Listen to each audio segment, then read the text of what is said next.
Hello, family and friends on Facebook. I'm in the garage. We're very close. I'm almost done with the body work. I have a little bit of work on this 1/4 panel and this back panel by the gas cap. The great late Henry Wagmeister. 1977 MGB limited edition GT, I believe. Even though you see a little Bondo, let me tell you, they all have Bondo.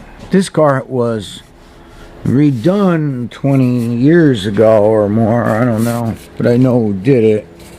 Turns out he skim coated most of this car just for a couple of dings on a panel, like for instance the door. Just 1, 2, 3, 4, 5 dings. I mean, the rest of the door is absolutely laser straight, perfect, no rust. The whole thing was covered in Bondo. I don't understand why body shops do that. I mean, you want to keep as little as possible. That's the way I always did it. And I got to put a little bit here because I went too far. Damn it, on that one.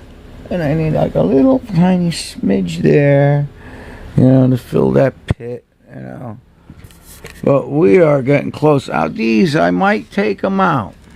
I might, but that's going to be to do all of these, drill these out, take them off. Oh, I forgot to sand that. Woohoo. Because the original holes were here.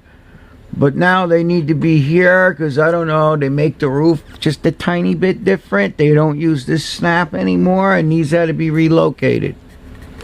So I had holes now in the car. I bonded them up. And over here, their hole, I bondoed them up. Otherwise, there would be no Bondo up there because there really wasn't a problem. They told me at the place, the Sports and Classics place, this is like the cleanest one they've ever seen. There's almost no rust. Very little, which I fixed. And it has a lot of desirable options, although I wonder, it may have had air conditioning at one time, because I see grommets where the AC should be, and I see wires, but there's no AC. And I believe it had electric fans at one time. It does not now. I'll tell you, she burning oil because I believe she needs a valve job. It needs to have the little rubber booties need to be replaced because they probably don't exist anymore. And it's running good. I got it idling at like 800 RPMs, 900 RPMs. That's fantastic. And you could take this car sitting in neutral to its red line and hold it there. There's nothing wrong with any of the bearings in this car. It was seized. The motor was seized. And I got it free with Blaster. And but it still didn't run well, though, for months. And one day, I was like, hey, the guy that I called, that Henry, the late guy that used to own this car, hooked me up with the rebuilder, the engine rebuilder. So I called him, I want the engine rebuilt.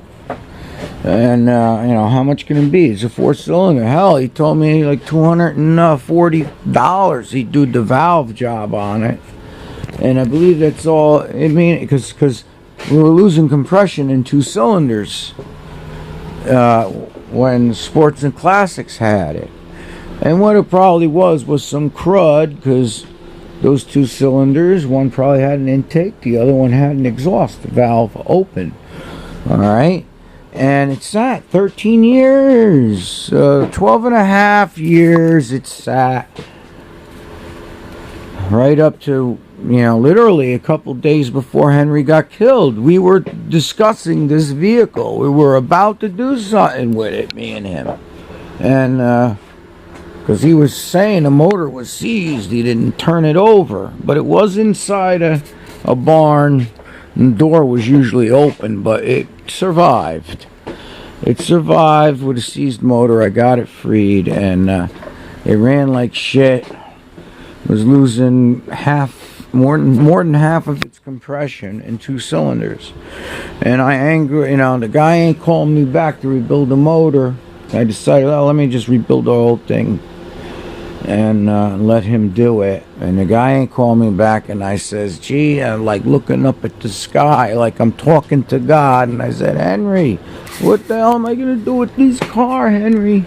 Because it kept getting stuck out in the driveway, and it was causing trouble, And just as I said that, all of a sudden, the RPM went from missing, popping, and smoking real bad, 1,800 RPMs. And by the way, I couldn't get more than 3,000 RPMs out of it.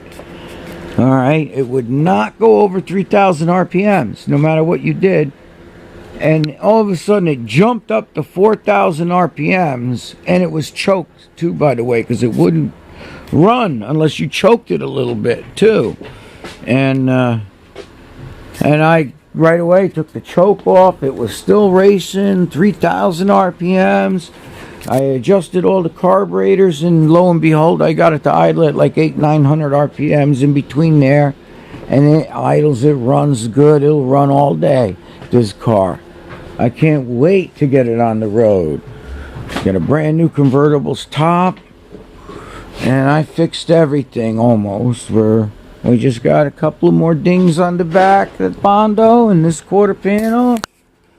And I should be masking her up to put the prime on it tomorrow, or maybe today. I might work into tonight. We'll see. See how I feel. I just sent a friend out for lunch. Alright. That's it. That's the update on the MGB today. March 6th, I believe.